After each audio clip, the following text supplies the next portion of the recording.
Hello guys. तो कभी आपसे अगर कोई पूछता है कि what is projection of vectors, तो ये कोई नया कंसेप्ट नहीं है। तो इसके लिए कुछ नया अलग से पढ़ने की ज़रूरत नहीं है। जो हमने पढ़ा है बस उसी को ऑब्जर्व करना है। तो लेट्स से यहाँ पर एक वेक्टर दिया आपको, वेक्टर ए, जो रेड लाइन से डिनोट करटेड है, और दूसरा वेक्टर है वेक्टर बी, जो ग्रीन लाइन से आपको दिख रहा है। अगर मैं पूछूँ आपसे what is projection of A on B,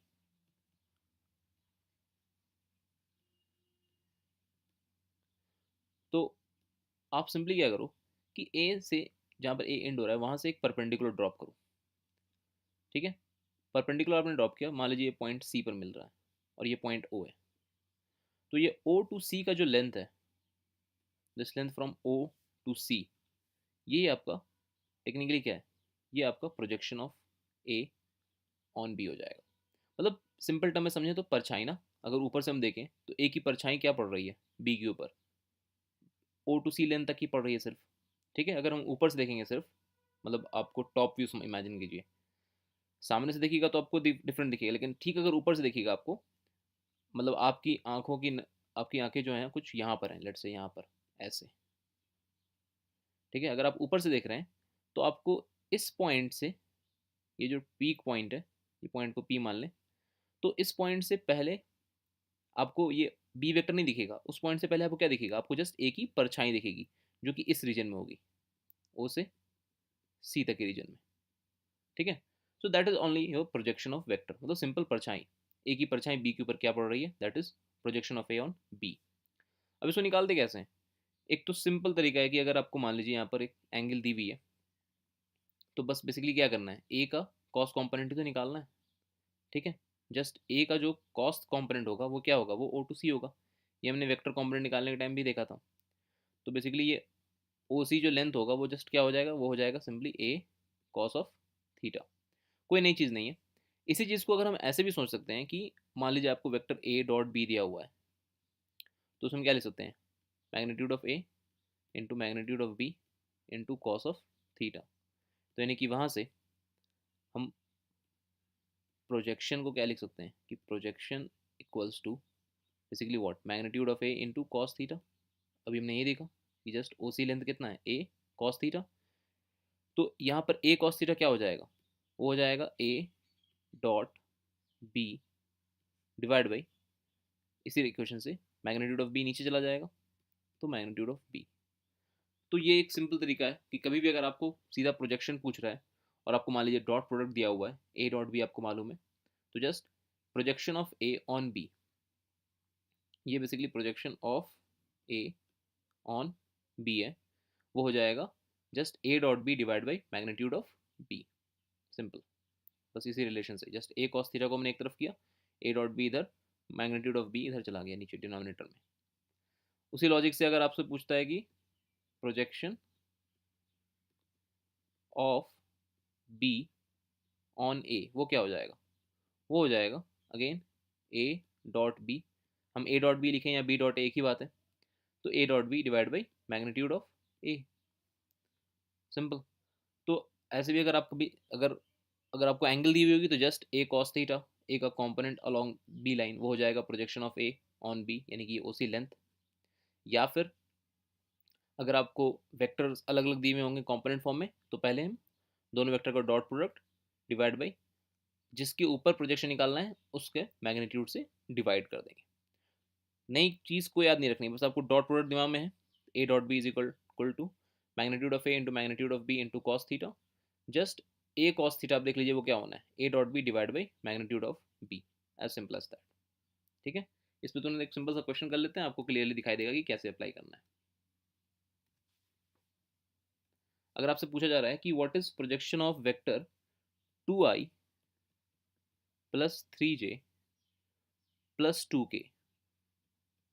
ठीक है, इस वेक्टर का प्रोजेक्शन निकालना है हमें,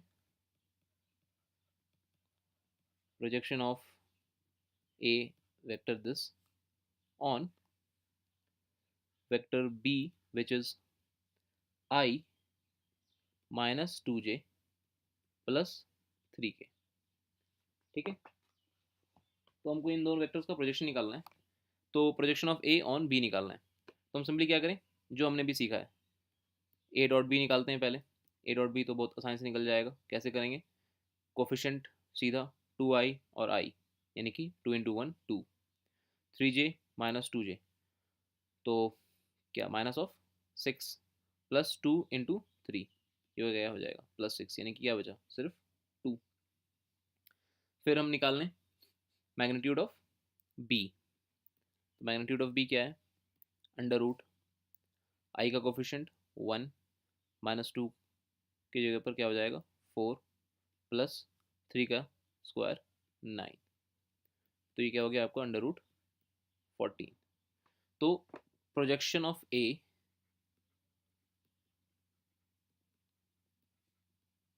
on B is how much? A dot B by magnitude of B, यानी कि 2 by under root 14। Simple.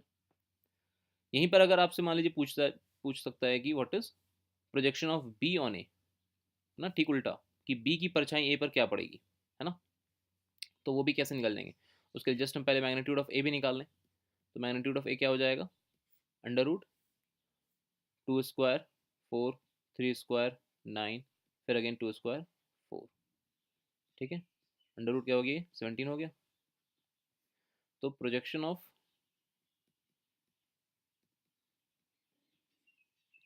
B on A is how much? A dot B यानी कि 2 जो हमने पहले निकाला divide by under root 17। Simple, ठीक है। तो ये छोटा सा कंसेप्ट था प्रोजेक्शन का, बस ऐसे ही अप्लाई करना होता है और ऐसे ही हम कैलकुलेट कर लेते हैं। तो चलिए एक क्वेश्चन और करते हैं। ये जनरल क्वेश्चन है कि आपको गिवन है that x component of vector a is twice its y component।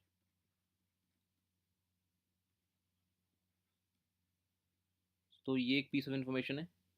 दूसरी है कि इस वेक्टर ए का जो मैग्नीट्यूड है, magnitude vector A, that is 5√2, ठीक है। ये हमारे पास सेकंड इन्फॉर्मेशन होगी। और तीसरी इन्फॉर्मेशन ये है that this vector A makes 135 degree with z axis, okay. तो हमें बताना है what is this vector A.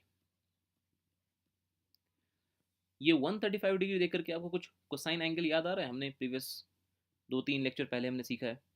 और अगर नहीं सीखा तो चलिए मैं आपको फिर से एक बार रिमाइंड कर देता हूँ कि कोई भी वेक्टर, लेट से अगर वेक्टर ए यहाँ पर है, that is X I plus Y J plus Z K. तो कोई भी वेक्टर अगर है which is making any angle with either of X Y और जेड एक्सेस, तो हम उस कोसाइन एंगल को कैसे लिख सकते हैं?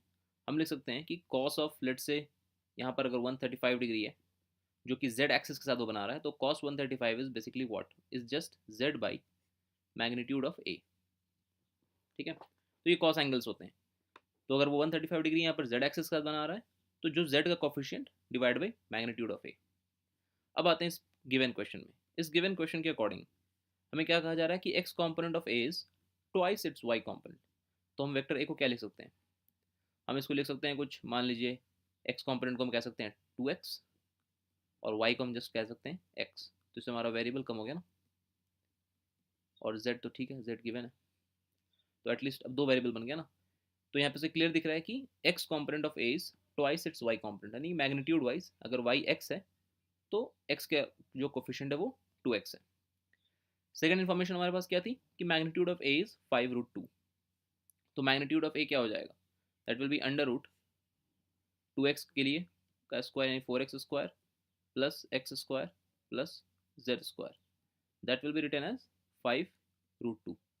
यानी कि यहाँ से हम क्या कह सकते हैं कि under root 5x square plus Z square equals to 5√2, ठीक है। अब हम तीसरी इन्फॉर्मेशन यूज़ करेंगे जो मैं यहाँ दी गई थी कि cos 135 is z by magnitude of A. तो cos 135 यानी कि z by magnitude of A क्या दिया है 5√2, तो z/5√2 equals to cos 135। cos 135 की वैल्यू क्या हो जाती है? cos 135 हमें पता है सेकंड क्वाड्रेंट में, यानी कि cos 90 + 45, तो वो हो जाएगा -1/√2। आई होप आपको ये सब ट्रिग्नोमेट्री आती हो। तो यहाँ से हमको क्या दिख रहा है कि z का वैल्यू कितना है? ये √2 कैंसिल हो जाएगा, तो z इज बेसिकली जस्ट -5। ठीक है, तो एक कोफिशिएंट हमें मिल गया। फिर हमारे पास ये दूसरी इन्फॉर्मेशन थी यहाँ पर, इसमें हम z की वैल्यू पुट कर देंगे, यानी कि √5x² प्लस z² की जगह पे क्या लिखेंगे? -5 का स्क्वायर, यानी कि क्या हो जाता है वो 25, दैट इज इक्वल टू 5√2। तो यहाँ से हमको x क्या आ जाएगा? दोनों साइड स्क्वायर कर देंगे, तो यहाँ से आपको x आ जाना है √5। इसको दोनों साइड आप स्क्वायर करोगे, ये 50 हो जाएगा, ये 25 वहाँ से माइनस होगा, बचेगा 25 डिवाइड बाई 5 हो जाएगा, तो x² हो जाएगा 5, x होगा √5। ये मैं खास करके नहीं कर रहा हूँ, मैं लिख सकता हूँ यहाँ पर, बट मैं चाहता हूँ कि आप खुद से करिए, बिकॉज ये सब कैलकुलेशन आपको एग्जाम में करनी है। आप खुद से कीजिए, आपको देखिए x = √5 आ जाएगा। वीडियो को पॉज कीजिए और खुद से आप सॉल्व कीजिए। ठीक है, तो अब हमें सारी वैल्यूज मिल गई ना, यानी कि हमारा रिक्वायर्ड वेक्टर क्या हो गया? वेक्टर ए हमारा क्या हो गया? x हमें मिल गया √5, z हमें मिल गया -5। तो हमारा पहला कॉम्पोनेंट था 2x, तो वो a आपका बन जाएगा 2√5i plus √5j -5k। So this is your answer. ठीक है, तो जितनी भी इंफॉर्मेशन हमारे पास होती है, हर इंफॉर्मेशन से हम कोई ना कोई इक्वेशन बनाते हैं और वहां से हमें कोई ना कोई आंसर मिल जाती है। एक नेक्स्ट क्वेश्चन करते हैं। तो एक वेक्टर दिया आपको है कि वेक्टर है a plus 3b, okay, and this is perpendicular to 7a minus 5b। ये एक इन्फॉर्मेशन है। दूसरी इन्फॉर्मेशन है कि a माइनस 4b, ये एक अलग वेक्टर है, and this is perpendicular to 7a minus 2b। ठीक है, सो ये एक अलग वेक्टर है, this is perpendicular to this. फिर ये एक अलग वेक्टर है, this is perpendicular to this. ठीक है, वो बने हुए हैं ए और बी वेक्टर से। आपसे पूछा जा रहा है angle between A and B. Okay, तो हम क्या करेंगे, जो हमारे पास इन्फॉर्मेशन है बस उसी से स्टार्ट करेंगे। हमारे पास ये इन्फॉर्मेशन है कि these two product vectors are perpendicular to each other. तो हमें क्या पता है कि अगर दो वेक्टर एक दूसरे के परपेंडिकुलर हो तो उनका डॉट प्रोडक्ट क्या हो जाता है? सीधा 0 हो जाता है। तो हम उसी चीज़ का इस्तेमाल करेंगे। तो हम लिख सकते हैं कि a plus 3b dot 7a minus 5b। ये क्या हो जाएगा? a और सीधा 7a मल्टीप्लाई होंगे, तो ये तो 7a² हो गया। फिर a और -5b, तो यानी कि -5 a डॉट b हो गया ये। ठीक है, यहाँ पर a डॉट a करने की जरूरत नहीं थी, क्योंकि a डॉट a क्या हो जाता है? वो जस्ट a² हो जाता है। ये हमने आपको पिछले लेक्चर में सिखाया हुआ है। फिर यहाँ पर 3 × 7 यानी कि 21 b डॉट a। हमने सीखा है कि b डॉट a को हम a डॉट b भी लिख सकते हैं, दोनों एक ही बात है। फिर लास्ट टर्म क्या हमारा 3 एंड यहाँ -5, यानी कि -15, और जो कि दोनों वेक्टर b हैं, तो b डॉट b जस्ट क्या हो जाएगा? b²। So this is your 0 because these two are perpendicular to each other. तो इस इंफॉर्मेशन से हमें एक इक्वेशन मिल रही है कि 7a² minus 15b² plus 16 21 minus 5 16 a dot b equals to 0। तो एक इक्वेशन मिली हमें काम की। फिर दूसरी इन्फॉर्मेशन से हम दूसरी इक्वेशन बनाएंगे। दूसरी इन्फॉर्मेशन क्या है हमारे पास कि a minus 4b dot 7a minus 2b। ये भी क्या होना है? ये भी 0 होना है। तो इसको हम क्या लिखेंगे? पहले अगेन 7a², फिर -28 b डॉट a है, या उसको a डॉट b लिखिए, एक ही बात है। फिर अगला टर्म हमारा क्या होगा, -2 b.a या a.b लिखिए, एक ही बात है। फिर हमारा लास्ट टर्म क्या हो जाएगा, वो हो जाएगा 4 × 2, चूँकि -4 और -2, तो यानी कि +8 b², b.b is b² equals to 0। तो यहाँ से हमारी दूसरी इन्फॉर्मेशन क्या बन रही है कि 7a² + 8b² -30a.b equals to 0। तो ये दो इन्फॉर्मेशन हमारी हो गई, ये इक्वेशन 1, ये इक्वेशन 2। अब हमें क्या दिख रहा है, सिंपल, यहाँ पर भी पहले क्वेश्चन में 7a² है, दूसरे में भी 7a² है। एक काम करते हैं, हम अगर माइनस कर दें इन दोनों इक्वेशन को, इक्वेशन 1 माइनस इक्वेशन 2 कर दें, तो क्या हो जाएगा, तो हमारे पास ये टर्म हो जाएगा माइनस, ये भी हो जाएगा माइनस, ये हो जाएगा प्लस।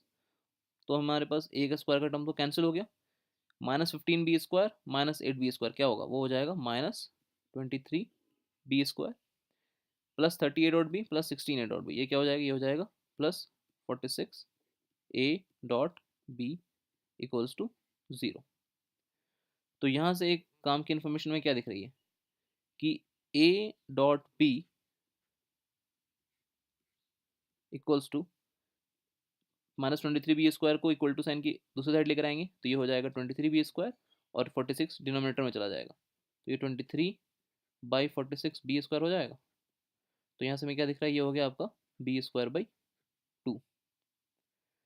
ठीक है, तो ये a.b हमें मिल गया b²/2। अब इसी इन्फॉर्मेशन को हम क्या कर सकते हैं, इस इन्फॉर्मेशन को हम फर्दर इस्तेमाल कर सकते हैं। तो हम क्या कर सकते हैं, a.b को हम पहले इक्वेशन में पुट कर देते हैं। a.b को आप पहले इक्वेशन पुट कीजिए। आप एक काम कीजिए, यहाँ पे वीडियो पॉज करें और देखें, फिर इसके आगे अब आप खुद सोचना चाहिए कि हमें क्या करना है।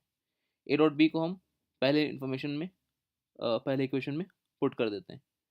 तो a.b की जगह पे हम देखेंगे b²/2, तो क्या हो जाएगा वो, आप खुद करके देखिए। आई होप आपने वीडियो पॉज करके खुद कैलकुलेट करने की कोशिश की हो। तो जब हम a.b को जो कि b²/2 है पहले इक्वेशन में पुट करेंगे, तो हमें क्या मिलना है पहले इक्वेशन से। मैं इक्वेशन 1 को ही फिर से यहाँ लिख रहा हूँ, 7a² -15b² है +16a.b की जगह पर b²/2, तो 7a² -15b² प्लस ये सीधा आपको 16/2b² होगा इक्वल्स टू 0। ये 16/2 क्या होता है, 8 होता है, -15 + 8 क्या आएगा, -7, यानी कि आपका टर्म हो जाएगा 7a² -7b² इक्वल्स टू 0। तो वहाँ से हम क्या सीख रहे हैं, वहाँ से हमें ये दिखाई दे रहा है कि 7a² can be equated with 7b²। तो यहाँ से क्या समझ में आया कि मैग्नीट्यूड ऑफ ए, क्योंकि जस्ट अगर ए है तो सिर्फ ये क्या है, मैग्नीट्यूड ऑफ वेक्टर ए है, तो magnitude of vector A is same as magnitude of vector B. तो ये इन्फॉर्मेशन हमें मिल गई यहाँ से। अब इस इन्फॉर्मेशन को यूज़ करके हमको एंगल निकालनी है। तो इस इन्फॉर्मेशन को यूज़ करके हम कैसे एंगल निकालेंगे, आप खुद सोचिए।